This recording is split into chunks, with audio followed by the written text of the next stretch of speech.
What is going on, guys? Welcome to the Only Football channel. As normal, my name is Kyle. Today was an interesting day for the media. I had to spend most of the day discerning things. No, we're not sponsored, but if we were, I would want it to be Aquafina.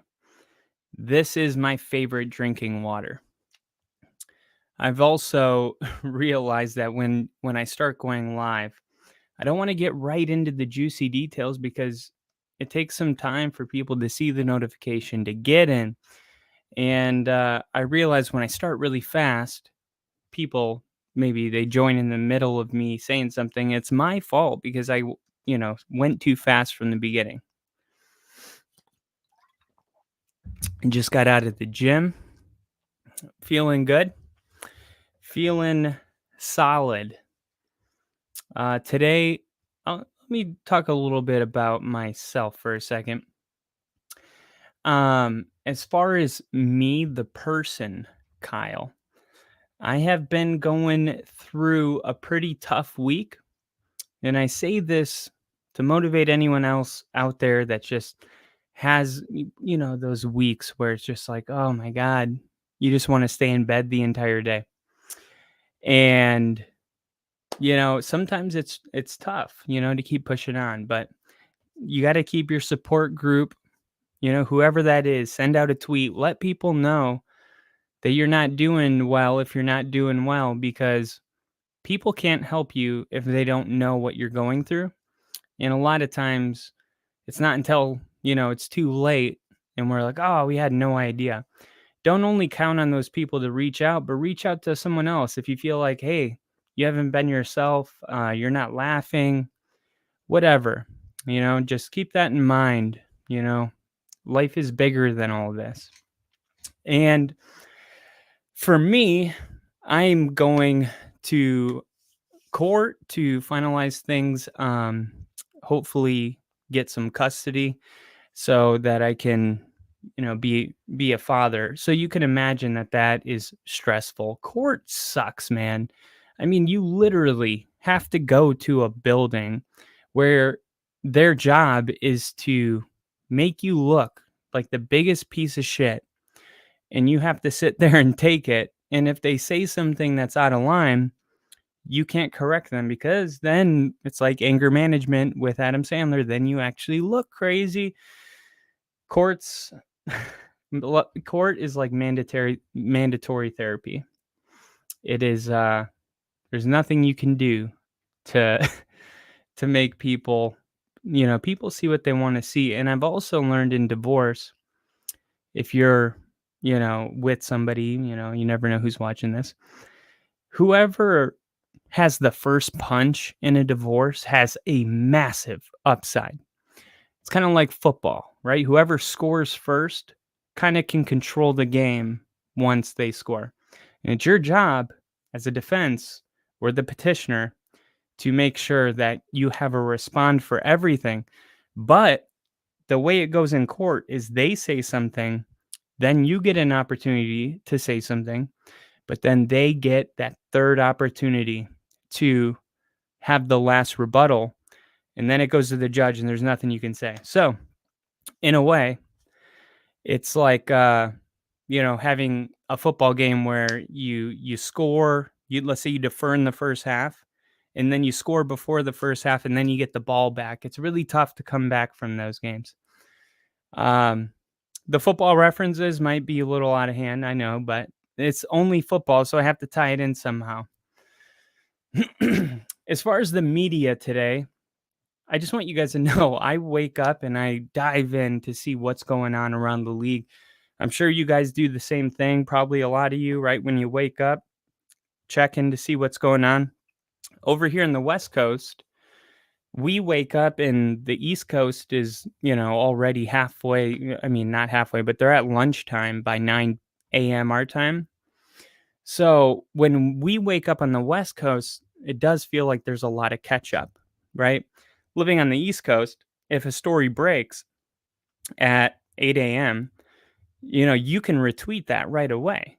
But it's 5 a.m. where I'm at. So if I'm not up, by the time I say something about it, it's like, dude, like everyone in Florida is like, are you breaking news right now? Like 3 hours later, dude.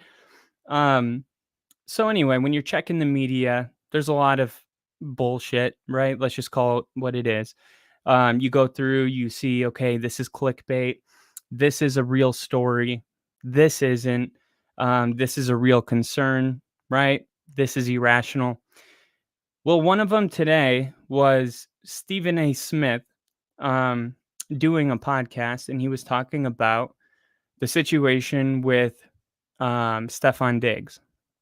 And the Colin Coward does a podcast as well, and he does it on I forget what it's called. I can see it. It's Red, um, not Diamond. It's got like I think it's one word only. Anyway, it's Colin Coward, kind of off script, right? And they were talking about the Stephen A. Smith podcast and like, okay, what is Josh Allen or Stephon Diggs going to do? Because, and this is why I say, what is it? I'm going to let you guys decide. This is a podcast of somebody talking about a podcast who may just be throwing an opinion in the air, or Stephen A. Smith may have been telling the truth when he said, from very credible sources, people he trusts, like I said, this is up to you to decide, that Stefon Diggs isn't happy, right? And I think part of me naturally agrees or believes right away, because Sean McDermott said that he was very concerned when he didn't show up. And then, you saw they tried to downplay it, and you could tell Josh Allen went in, he was, his goal was to diffuse this whole situation. But something about it seemed weird. It was like Josh Allen was like, man, I can't believe you guys ran with that. And we're like, yeah, your head coach said he was very concerned. That, that's accidentally telling the truth as far as I'm concerned. So I believe both things are true. I believe Stefon Diggs, and this is just me, I believe he is unhappy. I believe it could get so bad that he would need to be traded, because if the relationship is toxic in any way, the Bills aren't going to be able to win a Super Bowl. You can have the most talented roster, but if you have the locker room messed up, you're not winning a Super Bowl. You're not. Name the last Super Bowl team that had a weird locker room. How many, Terrell Owens in Philadelphia, how many Super Bowls did they win? They only went to one. They didn't win any. What about Randy Moss? Not until New England, and he was an older, wiser Randy Moss. He certainly didn't win a Super Bowl with the Vikings. And you do have this kind of ego, I guess that's what you'd call it, that Stefon Diggs has, that reminds me of those players. And some might say, prime Randy Moss, I would trade for him in a heartbeat. I don't care about all the locker room stuff. I mean, he's just too talented. There are those athletes that are so talented that some would make the trade. The Cowboys are famous for this. How many times was Adam Pac-Man Jones arrested? But he was good at football, so guess what? Jerry Jones, made it happen. This is the NFL that we live in. And that's why I said this is my opinion. I think the locker room is more important than people think. The locker room, and I can tell you just from being a Broncos fan, and not to make it about the Broncos, but I don't know the in and outs of any locker room like I know Denver. Unrestricted free agent, drafting Cortland Sutton to replace Demaryius Thomas, who replaced Brandon Marshall. Kind of like the way that a roster happens. Oh, we're losing this guy. We added this guy. But over, a 5-year period, you get to a point where you know everybody on your team and you know where they came from and all of that. And I know in the last 5 years, the 0 playoff wins, 0 wins against the Chiefs, finishing last in our division probably like 6 out of 7 years, being a part of the worst window of time in Denver Broncos franchise history. We had a strong ass locker room. And it's because John Elway, he sucked at drafting quarterbacks, but one thing he was really sure of, he always drafted character people, people that had high character. You look at some of the 6th-round draft picks from Wisconsin and you see, oh my gosh, they got straight A's. That guy graduated and got his master's. Like these are really high functioning individuals. And I think with John Elway, what he saw was that if we have a good locker room, we may lose, but at least if we lose, we'll stay together. Look at the Justin Simmons.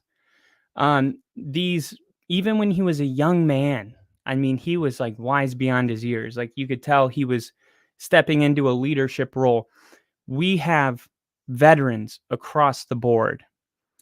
Now, if you added a player like Stephon Diggs, well, how do you think it would go? It depends if he's happy. But if there's too many variables to somebody's happiness, can anybody really make him happy? And that brings up the second point. If Buffalo has been lacking a strong locker room, that would make perfect sense to me. I remember when it was really good, when they beat the Chiefs in 2021, the crazy wild card game or a divisional game. That game, man, I remember that season, Diggs and Diggs and Josh Allen, man, they were on a honeymoon. Sunday night football games during the regular season, they were just talking about each other. Oh, I love him. I love him. He's the best in the league. He's the best in the league. But as soon as the losing started, we're hearing about all this chatter and all this noise. And what I would say to it is that if Diggs were to leave, where would he go? If it had to be a team in a win now scenario, he's already on that team. They added Von Miller. They added those pieces because they're about to make a huge push for a Super Bowl ring, man. Of course. They got Josh Allen on their team. The Chiefs aren't going to make a move for him. They didn't try to get DeAndre Hopkins. They didn't try to get Odell Beckham, not aggressively. They just got rid of arguably the best receiver in the league the year before. The Dolphins added Bradley Chubb. The Dolphins are, make no mistake about it, in Super Bowl now mode.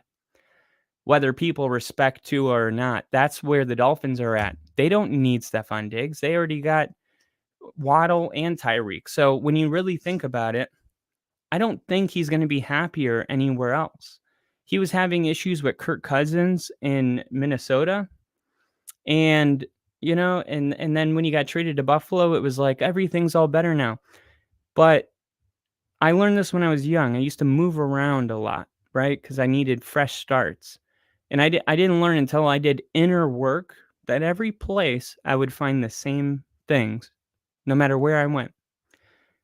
And I see a lot of that potentially in Stephon Diggs, if this story's true. Now, I'm not one of those people that's going to say, I see that in Stephon Diggs because I have no idea what's going on. But I am one of those people that will hear what someone is saying that is going on, and I will critically think about the different scenarios. One of them being that Diggs needs to grow up a little bit. Bill right here in the chat said there was talk months ago about Diggs to the Giants. At least I could play my brother twice a year and all.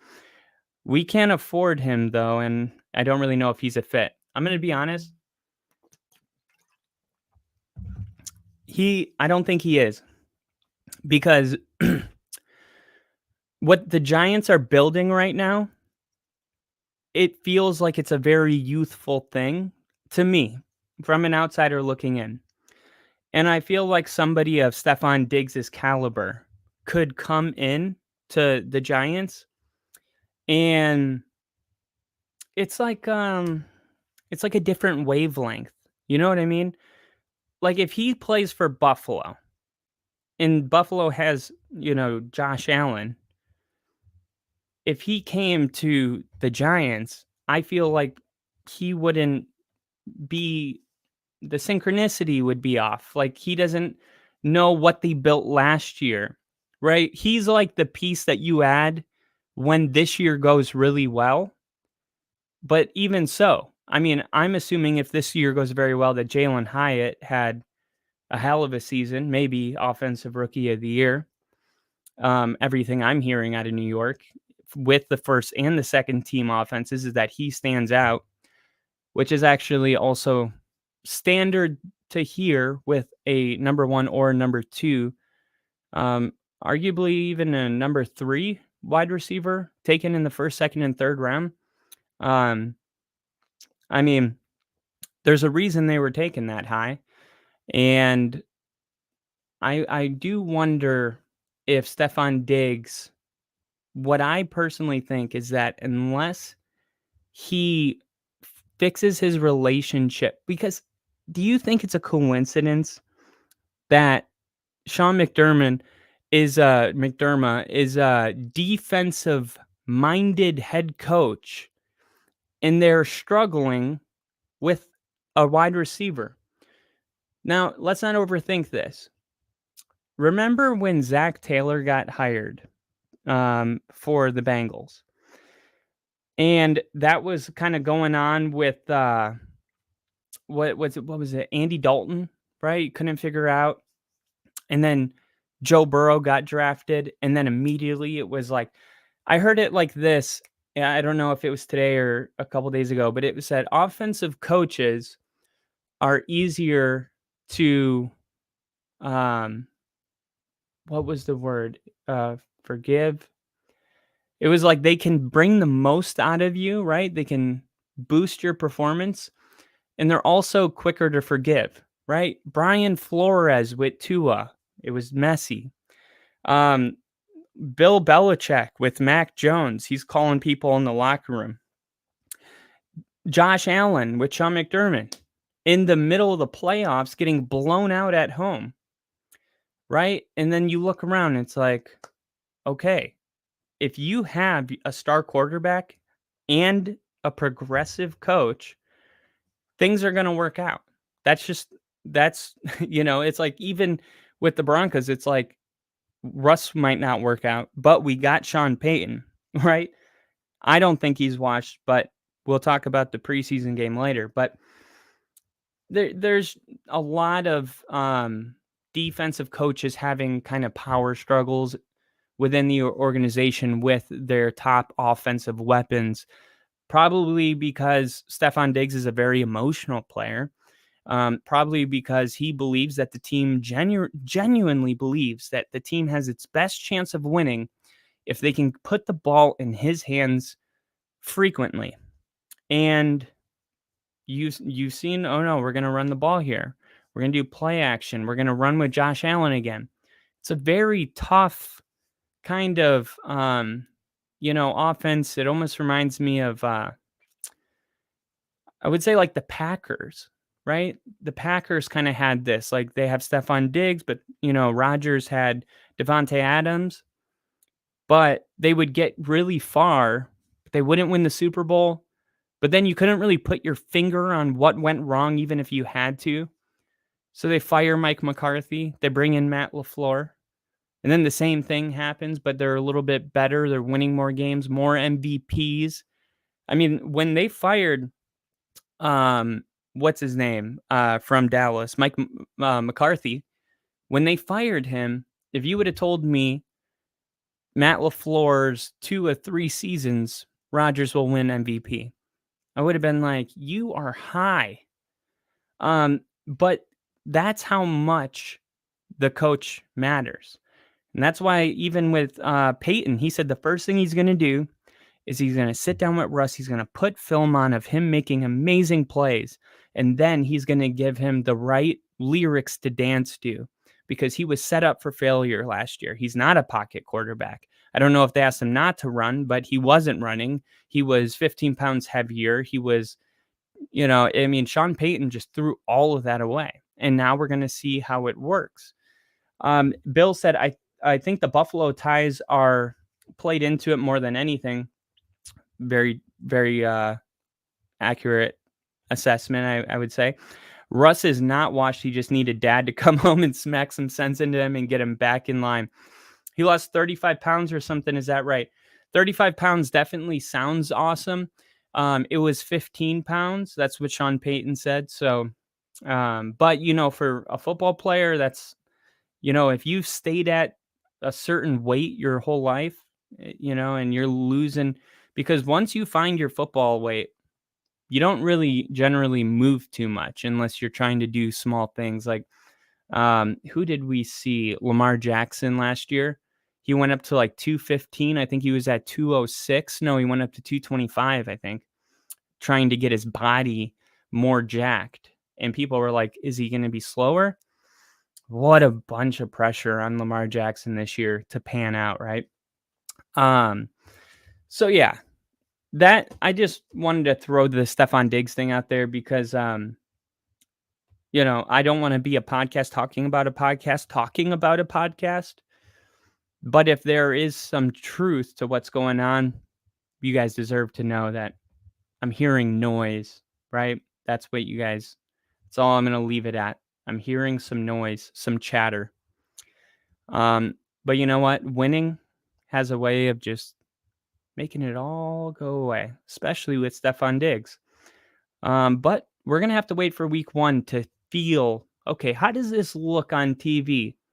How does, let's say Josh Allen makes a read, Stephon Diggs is open, makes a second read, throws a 10-yard in, perfect ball, first down. How does Stephon Diggs react to him going to the second read when he had it? He was open. Because those little like forgiveness things that happen in the honeymoon stage, right? In the honeymoon stage, no one can do any wrong, right? It's just, honey, can you make sure to put the milk back in the fridge? Oh, yeah, sure. 2 years later, what the fuck is this milk doing? Maybe not that crazy, but the leash is definitely shorter. And that's what I'm going to be waiting for. If I'm watching the game and I can see like their relationship problems are manifesting on the television, at that point we'll have a podcast talking about that the Bills have to trade him. Until then, it's chatter. So going through the games that happened starting on Thursday, we had Cleveland and Philly who ended in a tie. I don't know about you. Can't stand a tie. I don't care if it's preseason, postseason, Super Bowl, regular season. I don't care if it's running to the mailbox and back. There's no such thing as a tie. There has to be a winner. But I don't believe that there's any overtime in preseason. It is something I looked up right when I saw the score. I didn't, for some reason, get a clear-cut answer on Google, but I'm looking at the game right now, and it only shows 4 boxes for 4 quarters. So we'll just go with that, unless I'm wrong about this. But if I am, they didn't score in overtime anyway. So then we got the Giants, right?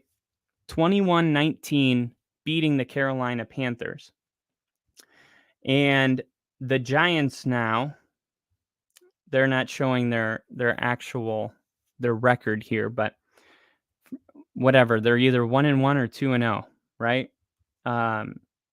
This is the second game, not the third, right? This is second game.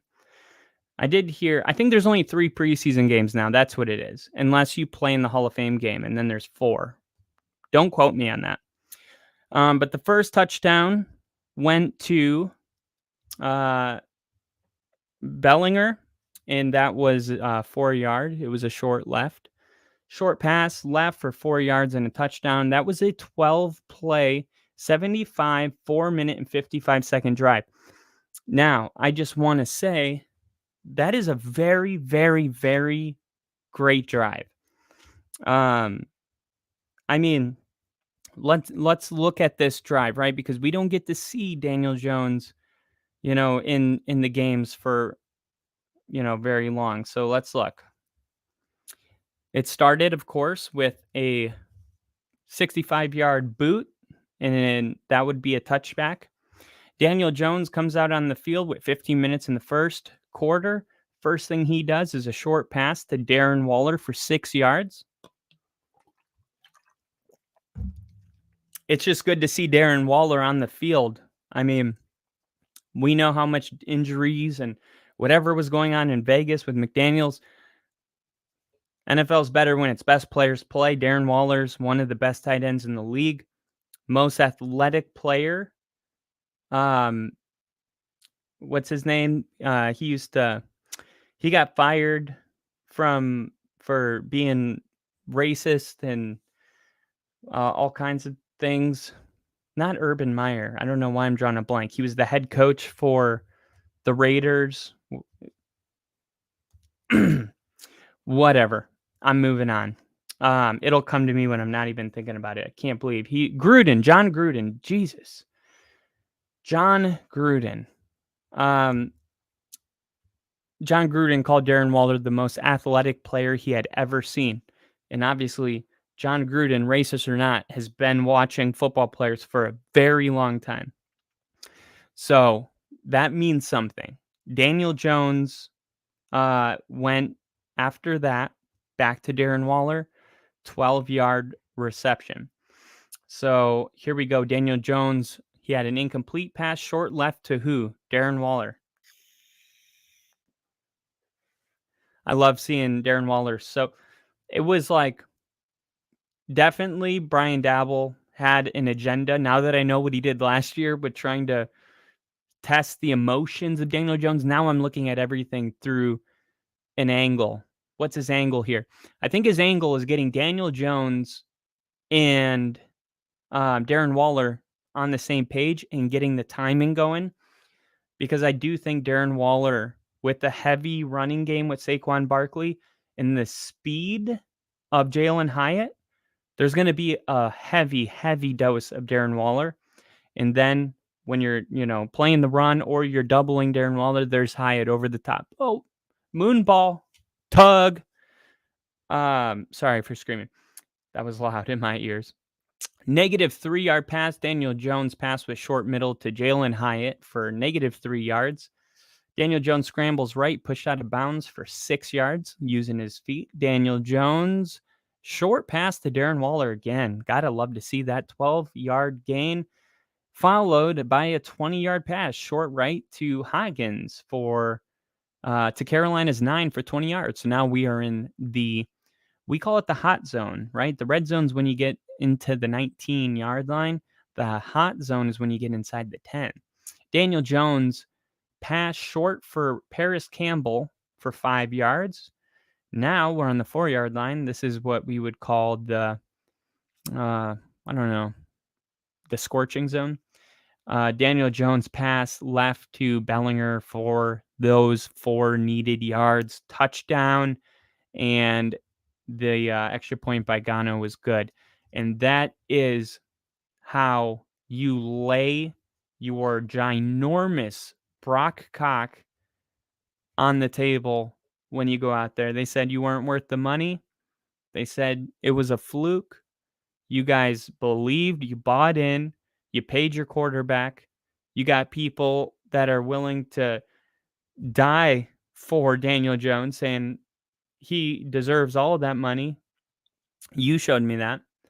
And really, the talent will come, but the bonding and the teammates in the locker room. I know this is coming full circle now, but it's very, very, very important. And that's what I mean. You have such a good bond right now. Everybody has faith in each other. Everybody trusts that they are going to do the right things and they're going to put their bodies on the line. I'd be careful adding a questionable receiver into a group like that if I was over the team. Now, if I was like, the Miami Dolphins or something, and I know for me, for like my Broncos, there's times where I'm like, who cares about the character? There's more good people than bad people. We'll surround him and help him. But luckily, I don't make the choices of personnel for our team because I'm way too emotional. We would still have Von Miller if it were up to me on that defense, I cannot believe they would do something like that. Um, but that's why you need people to disconnect, right? I couldn't imagine if fans ran the team. We'd just be fighting all the time. And we kind of do. I mean, if you go to Broncos Twitter, it's crazy. I thought we all got along. I was shocked to find out we don't like each other very much. I mean, we do, but losing has a way of dividing a fan base. These people are like, you need to believe in your people, and these people are like, they're trash. We used to have a standard. I can't believe you're going to allow that. And they're like, well, it wouldn't hurt to, support our players. Honestly, my hands are up. I actually like Twitter because or the Broncos, because they just made it so you can't comment on Twitter during the press conference. So we used to be a live chat and everybody would just be talking a bunch of shit to each other. I'm making it sound a little worse than it is, but there's definitely like just little chippiness going on. Like, yeah, well, he's washed, stuff like that. So they made it so you can't even comment on a video until it's posted. And it's been very peaceful. Very peaceful. I wonder if that was a Sean Payton string that was pulled. And Bill's saying Saquon was not even playing in that game. Dabble was like, prove it, Daniel. And he did. Jonathan Taylor to the Dolphins. Any thoughts? Went from will not trade to will allow to look for a trade pretty fast. Yeah, I guess let's roll right into that. So the Jonathan Taylor news was the biggest news of today because the order of best running backs in the NFL right now, I think a lot of people, regardless of Josh Jacobs being the league leading rusher last year, would still have Jonathan Taylor at number 2 or 3. Definitely top 5. This is a guy that led the league in rushing. Now, you might be saying, well, so did Josh Jacobs. But look, it took Josh Jacobs 5 years to do it. And would Jonathan Taylor do it? Not his rookie year, but his first year? Because it goes rookie 1. I guess you could call it his second year, whatever. The point is we saw that kind of performance from a young player. Normally, I'm like, okay, well, he hasn't even peaked yet. And I don't believe we've seen the best of Jonathan Taylor. So, with that said, the Colts starting Anthony Richardson, do they have the ability to trade him? Is he tradable? That's the question to really ask. Well, I guess you could say anybody is tradable if it gets to a level of toxic that it's not beneficial for either party to stay. The pros don't outweigh the cons. And when I look at what happened in the Broncos game with this new running back, McLaughlin, if you haven't seen him, check it out. He was an undrafted free agent. And I'm telling you, this dude he made the most of his opportunities. He was running past everyone, scoring touchdowns. I'm hearing from the people that are on the field at training camp, they're saying McLaughlin is like killing everybody on the first team offense. He's like they're saying because Denver's good at unrestricted free agents. We had Chris Harris Jr. for a while, Philip Lindsay. They just find these little hidden gems, and we found one. And they were like, okay, well, since you can't record practice, the first time we're going to see him is in a game. So I'm watching the game, and I'm watching him, and he's really good, and he's fast, and he's twitchy, and he was making people look silly. Like they were in a league that they were in Pee Wee, and he was up here. They're freshmen. He's on varsity. That's what it looked like. Well, it looked like that because San Francisco was playing their third stringers. But guess what? So were we. That's the position we have him at. He won't be a third stringer. Or maybe he will because we have P. Ryan and Javonte Williams. But he's going to get plenty of opportunities. Why am I talking about this? One, it's really cool because he's an unrestricted free agent and he's making it. Probably a dream come true for the young man. But that's not it. It's because we are in the middle of a running back crisis. The market is going to shit. It's literally going down. The position is going down. Every other position's going up. Running back's going down. You got people getting rid of running backs, drafting 7th round running backs, Pacheco. Who cares? We'll just throw somebody in here.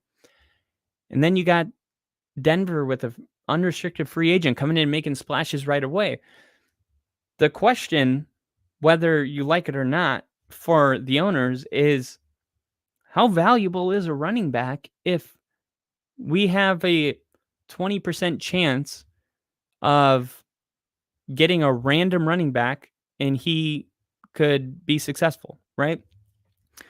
Because it's all supply and demand, right? Now, Jonathan Taylor is a very special running back. Not a lot of supply in that. But if you're expecting a heavy dose of Anthony Richardson running and you trust in his ability to throw, I'm sure that they could, replace Jonathan Taylor with somebody else and whatever. Sometimes you just have to move on like that. But it was really interesting for me to sit back and watch this unrestricted free agent because this whole offseason I've been like, that's bullshit. You make money off of their back and their knees and they blow out, their knees for you and they're black and blue and they do it all over again just to get paid and then you don't pay them. Yeah, I still hate that. But to see some of these running backs look really good in the preseason, it's like, hey, remember, this is why. Because it is possible to find running backs in strange places. So apparently he wants a multi-year deal, $14 million a year, and I think he's insane in this market. Yeah, I mean, if the Dolphins were able to somehow get Jonathan Taylor, I am going to request that they be audited because I don't understand how they've had money this whole entire offseason. It's like every time I look at them, they're interested. It's like they're just always like, what's that? What'd you guys say? Who's available? It's like, dude, get out of here. You don't have any more money. Yeah, it would make a big difference, I think, because they would have. I don't think the Dolphins are going to do it, right? Too many cooks in the kitchen. I do think it comes down to that. I think for Jonathan Taylor, he doesn't have enough cooks in the kitchen, maybe in Indianapolis, but that's a very good place to be if you want to, run a lot. They're going to run him a lot, and he knows that. He knows that they're not a high-flying offense. He knows he's going to get worn down and beat down, and he's like, you know what? This is my best chance to get paid. It's not after 1 year of being good in Indy. It's not after 2. It's not when I get tagged. It's right now if I am perfectly healthy and don't step onto a football field. And that's what he's doing. And you're seeing that running back group text, however that's being coordinated. I'm sure that all the other running backs are very well aware of how Jonathan Taylor feels and how they are, kind of cheering him on as he goes through this. Who would actually make the trade for Jonathan Taylor? I think it would make sense if a younger team did it at quarterback. But who I really think should do it, and I don't think they have the money to do it, is the Buffalo Bills. Look, the Jets, they have a pretty loaded roster. They just brought in Dalvin Cook. This is your perfect way to, go blow for blow. It's Buffalo. Are they in a Super Bowl window? We said that they were last year, and not much has changed besides that they didn't go to Super Bowl last year, but that's not a reason to write them off. I say add another weapon. Let's look at their salary cap as per the overthecap.com. Right now, the Cardinals have the most cap space, and the Cardinals are legitimately in a rebuild, so it wouldn't make a ton of sense. The Browns, on the other hand, they are getting rid of Kareem Hunt, and they're going to lean solely on Nick Chubb. They have $22.6 million. I don't see the Browns going that way. The Lions just drafted Jahmyr Gibbs. They got rid of DeAndre Swift. They're going younger. They reset their clock. They're not in the picture. The Bengals, hold up. The Bengals haven't paid Joe Burrow. Okay, but we know that we've heard all offseason that there's been negotiations. They have $19.6 million. Obviously, they they had P. Ryan last year, like I mentioned. Now he's in Denver. Would they make a move for? I mean, I think if it's feasible, I would think the Bengals would be a very attractive job because the Bengals, even though Joe Burrow is a great quarterback, Joe Burrow is not Jalen Hurts. He's not Patrick Mahomes. Joe Burrow is a very pure quarterback that is going to stay in the pocket and they're going to run the football. I don't care how many yards he airs it out for. They're still going to be the Cincinnati Bengals. They're going to run the football. But like they already have what's his name over there. So I don't know if they would want to go with the 1-2 punch thing. And this is the funny thing is like you say to yourself, of course, everybody would want, Jonathan Taylor. But then when you go down the list, you're like, oh, not that team, not that team, not that team. And it's like the market is huge until you're in it. And then you're like, oh man, there's not a ton of opportunity here. Joe Mixon is the running back I was thinking of. So Joe Mixon, I don't see it, but if they did it, that would be like amazing because I think the Bengals will be the only team, maybe the Dolphins, to have a top 5 offense and defense. So if they could add Joe Mixon and Jonathan Taylor, with Jamar Chase and T. Higgins and Tyler Boyd, with Orlando Brown, who they just got from Kansas City, he went to the dark side, and Joe Burr, that's a Super Bowl team right now. That is a Super Bowl team. But they're probably a Super Bowl team without him, so let's move on. Panthers just got rid of CMC. I don't think that makes sense. Colts, they want out. Cowboys, no. They just got out of a bad marriage. Jaguars, Travis Etienne, they got rid of their running back like week 8 last year, and their extra running back sent him to the Jets, and I think they're happy. The Bears, the Bears are an interesting team because the Bears, they're in a historical window. And that historical window is that they haven't had a quarterback throw for 4,000 yards since fucking 1950. That's a historical window of an opportunity for Justin Fields to be the greatest quarterback in Bears history. And the bar is not very high. It's probably the lowest bar of any franchise in the NFL. With that said, they've been handicapped by a huge problem. They can't seem to, get a quarterback no matter what they do. They're just down on their luck. They're like the lower class of the division. And meanwhile, Green Bay, the trust fund, Aaron Rodgers, the trust fund with Brett Favre, the privilege that it is to have generational type quarterbacks come in for each other, do a little tag team. Now that that's all over, this is going to be the Bears' chance to change the narrative of the NFC. My neighbor, he's a Bears fan. His son is a Bears fan. His son is 10. And we were playing football in the front yard. Me, him, and his dad. And who's your favorite player? Justin Fields.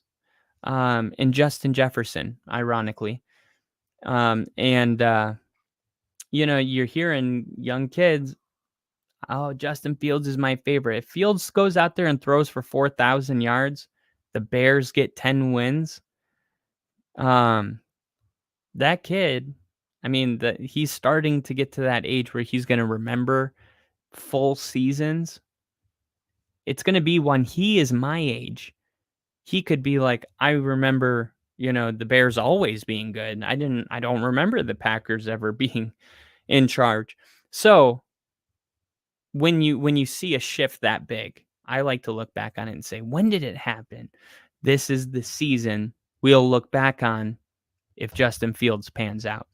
With that said, it's a lot of pressure, but they have $16.3 million. I think they should make the call. They should at least talk about it. I know they just drafted a running back, and they also have another running back. I literally just talked to the neighbor about the Bears running backs. Um, I think they have Foreman that they got from Carolina, and then they drafted one, and they also got um, running back. Let me just pull up their room right now. Because honestly, that would make a sense going from like the Colts to the Bears. I could see that lateral move. They got Khalil Herbert, Dante Foreman, and Roshan Johnson, who they drafted. And I think people that I'm talking to around the Bears seem to really like him. So, um, is Jonathan Taylor better than all three of these? Yeah, absolutely. But are the Bears in a position to spend high money on a running back? It's another question. But if you're really worried about Justin Fields developing into a pocket quarterback, all that imaginary pressure that he felt because he has PTSD probably from being sacked 50 times, if you really want to slow that kind of stuff down, having a great running back is probably the way to take a lot of that weight off Justin Fields. Make them respect the run and then test if Justin Fields is a pocket quarterback. For that reason, I like the Bears. Let me jump in here really quick and just see. Um, but Justin just runs. Yep, exactly. I'm sorry for the 10-year-old friend is set up for a lifetime of disappointment. You know what? He probably knows it deep down inside. And this is what was crazy. Man, I was listening to this about the Bears and they were saying, the Bears, they were always kind of like the tough team, like play good defense, rock star linebackers, 88 Bears. You don't think of high powered flying offense. You think of run the football, play defense, be tough, Mike Ditka. And the era of football has totally changed to the offensive side of the ball. Defense is cool, but it's not what offense is definitely now. And then they were making a point that the people that have the most pull for that organizations, the Mike Dickas, they are just like older people reliving an older time that we're not living in. And the way it was worded was almost like they bury themselves in the past. The new Bears, they get buried alive in the past, right? Old thoughts, old, old, old. Justin Fields, doesn't he just feel like a breath of fresh air? Like Justin Fields is like a reminder to every Bears fan that we can be one of those teams that we've looked at our whole life. I mean, think about that. 1950, man. There's somebody out there that is 73 effing years old that hasn't seen, oh my God. No, I mean, if he would have to be like 83 to be like the last 4,000 yard passer was when I was 10. He'd be 83 years old. This is an insane drought. And it definitely, when you go on a drought that long, you do have to kind of look at it at all these different angles. Why haven't they had even a little bit of luck? Jay Cutler couldn't throw for 4,000 yards with Brandon Marshall. This is insane. And Bill said, disappointment for me was my Giants in the 70s, so I get it. Yeah, and that's the whole thing. It's like you pull yourself out of the funk, though. When somebody stays in it for that long, look, in a way, Justin Fields does just, to me, feel like he is the symbol of life. And that might sound really extreme or like you're just hyping it up, but I'm really not. I really do mean it. There's a lot on Fields' shoulders this offseason and this season. And he's been asked about it during the offseason from, media and press, and they've been saying, how do you deal with the pressure? And he's been saying nobody has more pressure Nobody puts me under more pressure than I put on myself. Whatever. His expectations are higher than anybody expectation for Justin Fields. That's a great state of mind to have. Um, but it's also, um, it may not be true. I think some people are expecting Justin Fields to break out and win MVP, and take the Bears to the playoffs. There are plenty of Bear fans that believe that. So, I mean, what are his expectations for himself? Is that it? Is that him saying it without saying it? Is that what's a winning season for the Bears? I mean, is it 7 wins? Is it 10? Does Justin Fields have to throw for more than 3,500 yards? He said he wanted to throw for more than 4,000. Like I said, not a very high bar, but still, it's some momentum. It's some growing, and I'm really excited to see how this division pans out. I swear, as cool as some of these other divisions are, like I think the most excited about the NFC North. Definitely the AFC East, the Jets and the Bills and the Dolphins, and the Patriots. I'm excited for that, but in a different way. I'm excited for the NFC North because um, it's a once in a lifetime opportunity for somebody like Rick, right? Somebody I shoot the podcast with. We're in our 30s. This is his first time in his life that he may get to see a top 10 quarterback play for his team. And it doesn't matter who you are. It really doesn't. If you go long enough without experiencing what that feels like, you deserve one. I didn't get to witness John Elway. I was too young, but I did witness Manning, and that was a hell of a 4-year ride. I couldn't imagine if, I got to be a part of Elway's, 15-year career, from 1975 or whenever it happened. But um, it'll be really important that the Bears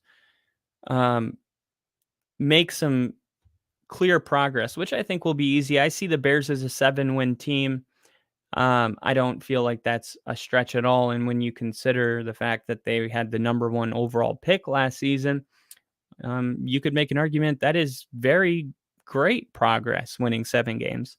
And I think that's kind of where, to put a bow on it, I think that's kind of where that statement comes. The expectations that I put on myself are higher because I guarantee you, if you ask Fields if 7 wins would mean anything, he'd say no.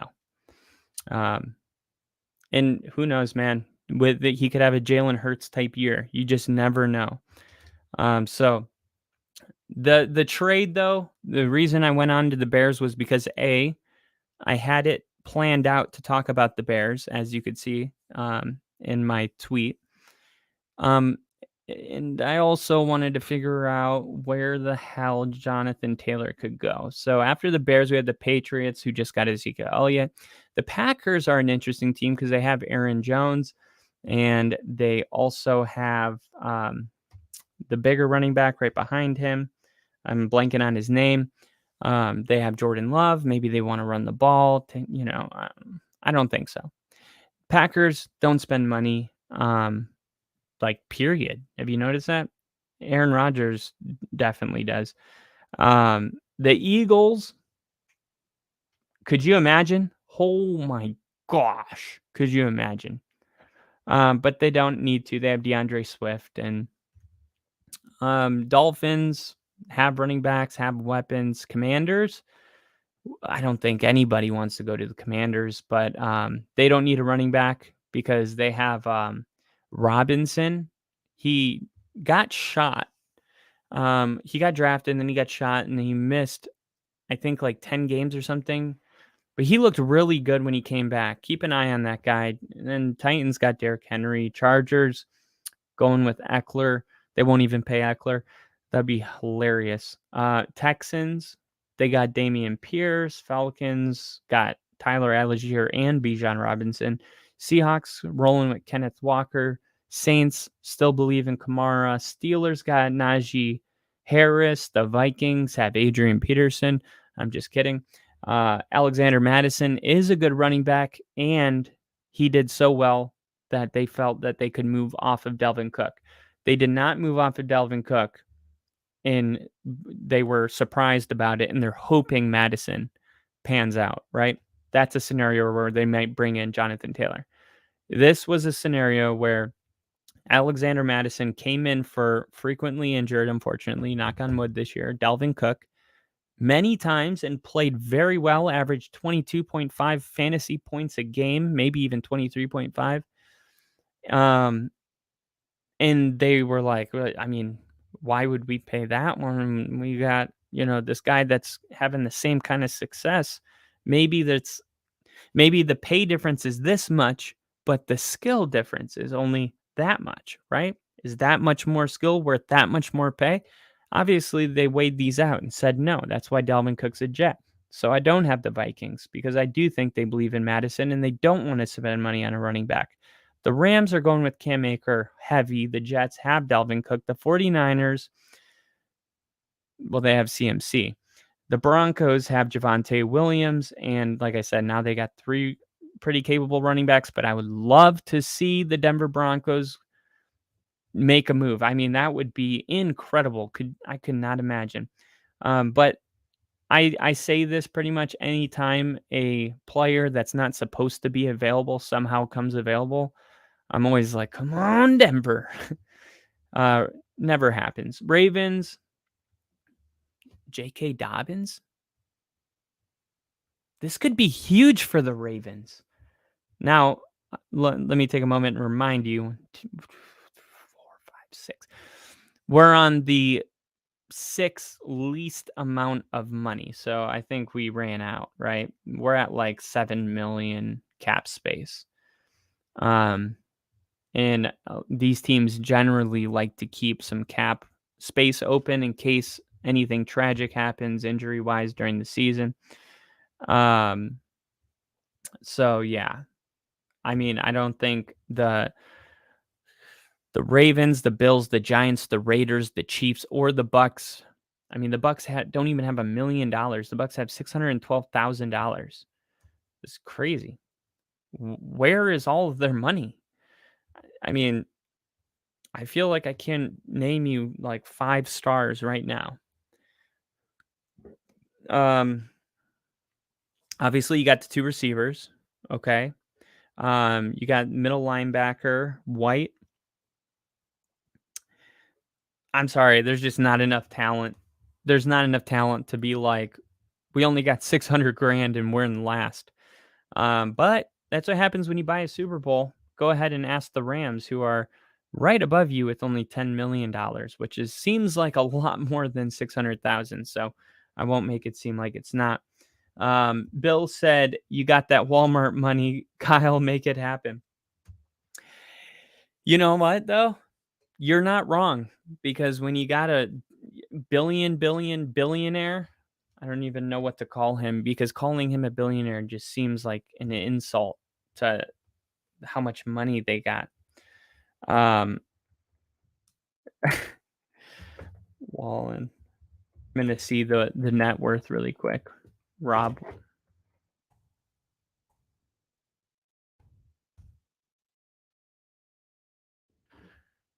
Dang it, it won't load. 1 second. Gotta pee.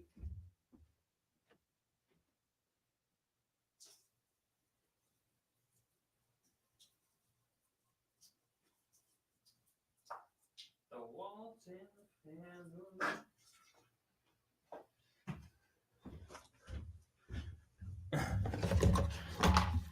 I believe it's like $77 million, if I remember correctly.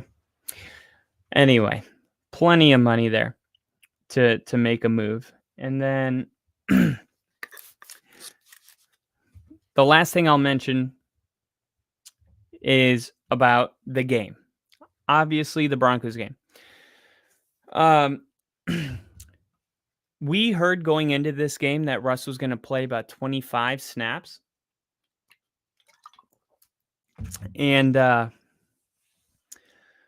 was ready. I mean, I was super excited. I'm like, wow, we're going to get a large dose of Russell Wilson. And that's exactly what I wanted to see, because I didn't have the warm and fuzzies after the performance last week with the offensive line. Um, I felt the opposite. I felt nervous and anxious, and oh my God, did I put too much faith in this Sean Payton thing just working too quick?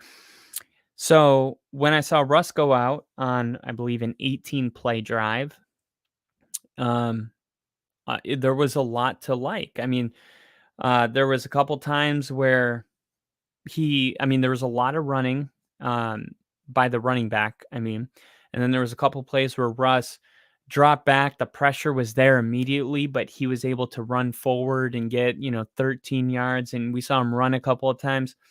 Saw a little bit of everything on that drive. It made you feel good. It was like, okay, we can move the ball.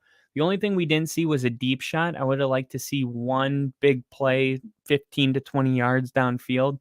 That would be the thing left desired, that in a touchdown or 3 points, but the field goal was missed. So by the way, this kicker thing, I'm not hearing people talk about it.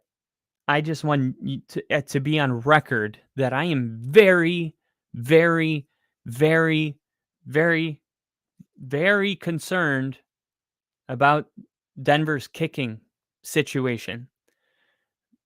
Mayer, the 4 extra points he missed. He missed field goals last week. He went like 4 for 4 this game. I don't care. I don't like it.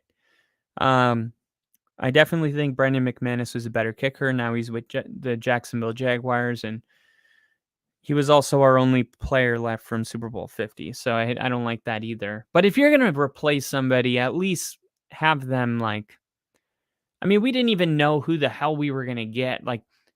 There was no plan. It was just like, oh, let's save some money. Cut the kicker. He's average. And then what do we do now, sir? It's like, oh, let's bring in some kickers. Here's a list of kickers. Mayer? Who's this guy? And you're like, those are the only kickers. These things don't grow on trees.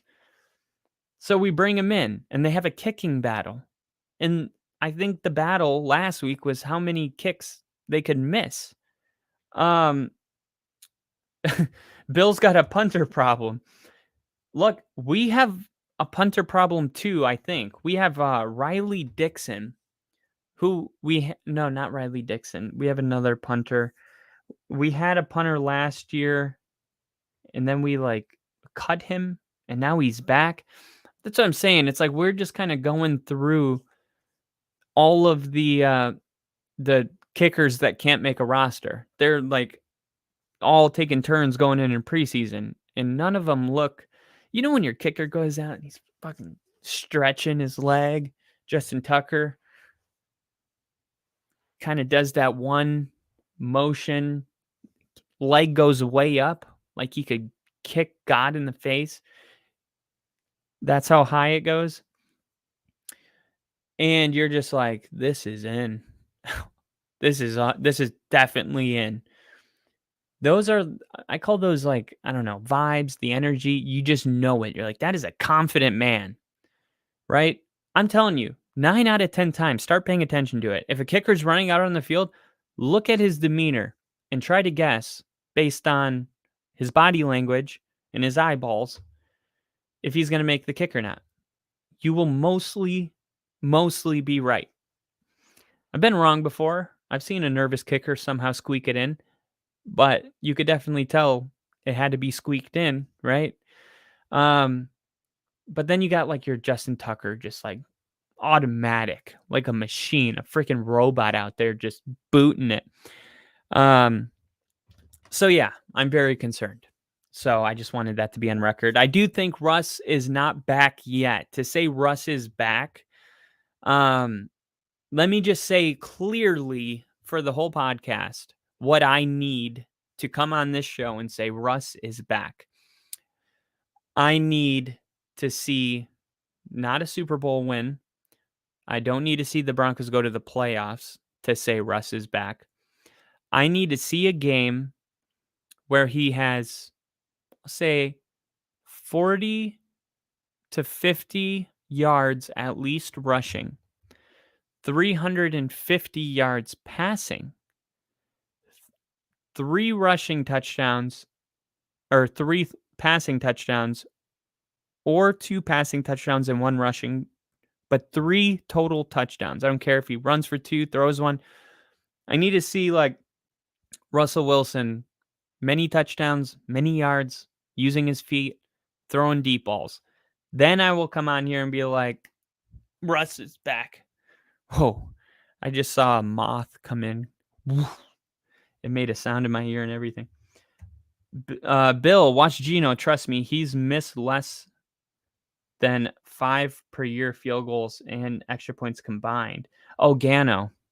I saw it in the corner of my eye, and I was like, Gino. Oh, man. That's the worst, man. We haven't had kicker issues in a while. Just as a throwback, you know who we had when I was growing up? We had Jason Elam. Jason Elam. He actually tied the record at one point with a 63-yard field goal.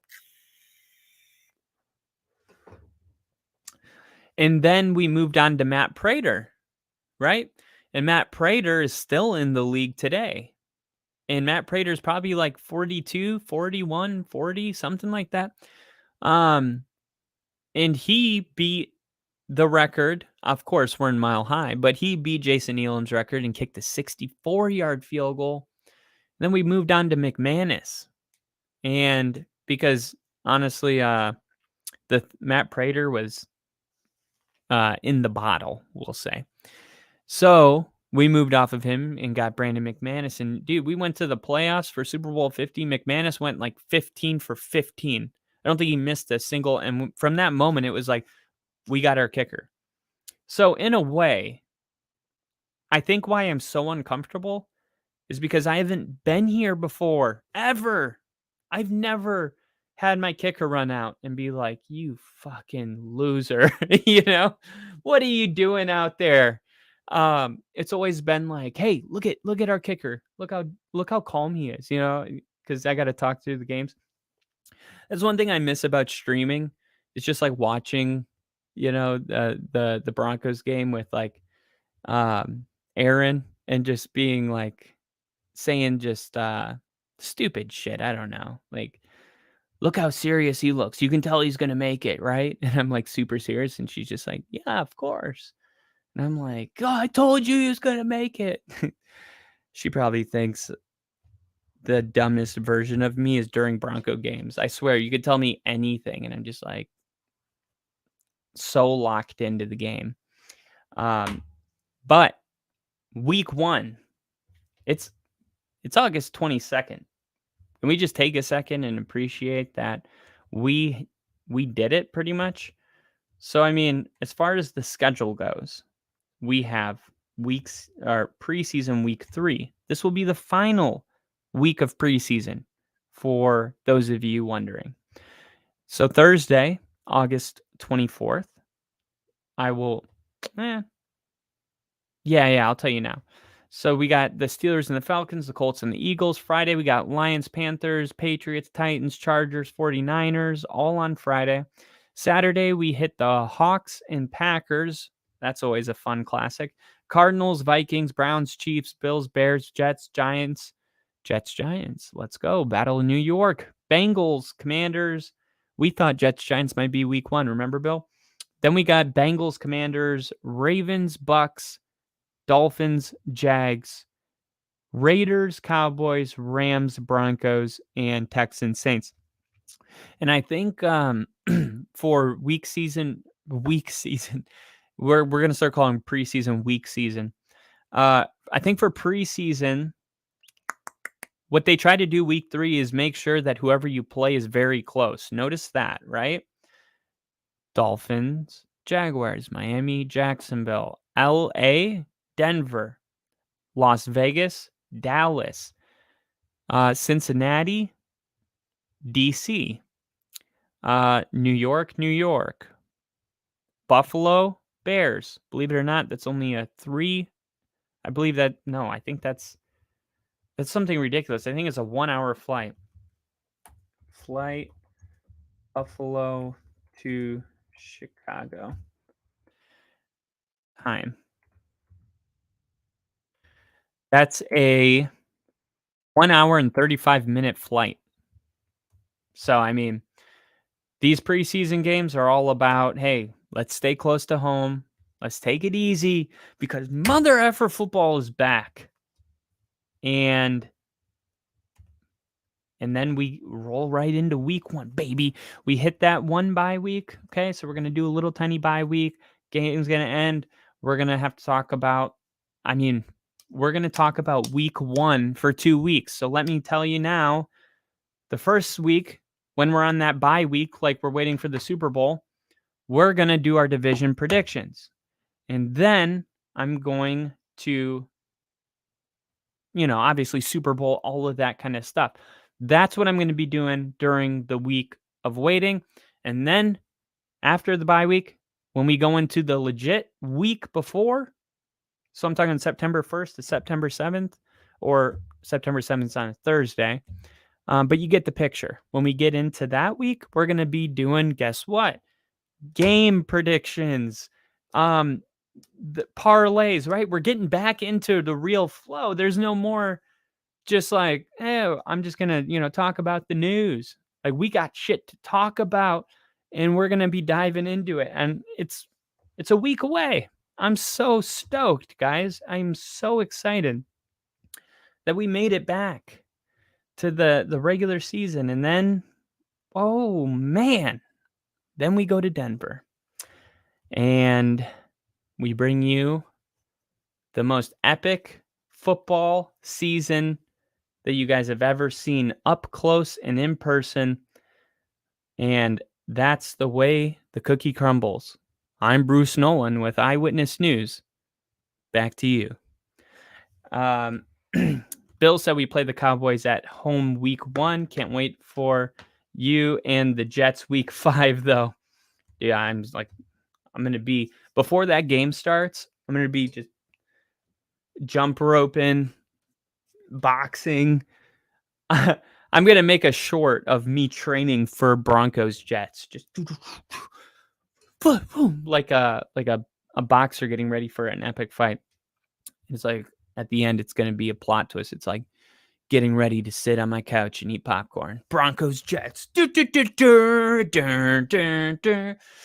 Oh man, the music's coming back. All right, I got to get out of here and start winding down. If you guys enjoyed this podcast, please give it a thumbs up and a like and a comment, and check out our other channels that we got going on. You can follow me at Twitter at FTBLONLYPODCAST, and my partner Rick at AndNowRick, ANDNOWRICK. And you can check out all of our other content on our YouTube page. You can even check out my personal YouTube page, Kyle Kitzman, for my stream of Madden 24. I sincerely hope you don't go watch it, but it's out there in case you do, because that's the way the internet works, and I'm not going to delete it because that's even more embarrassing. I lost a lot, and Bill had to kind of talk me through it. So, but we're getting better, and probably going to stream here again soon. I had a lot of fun doing it, so I can't imagine how much fun I'm going to have once I finally win. Jeez. But yeah, it was a lot of fun, and so is this show. So if you guys want to come in here, we go live on Mondays, Wednesdays, and Thursdays.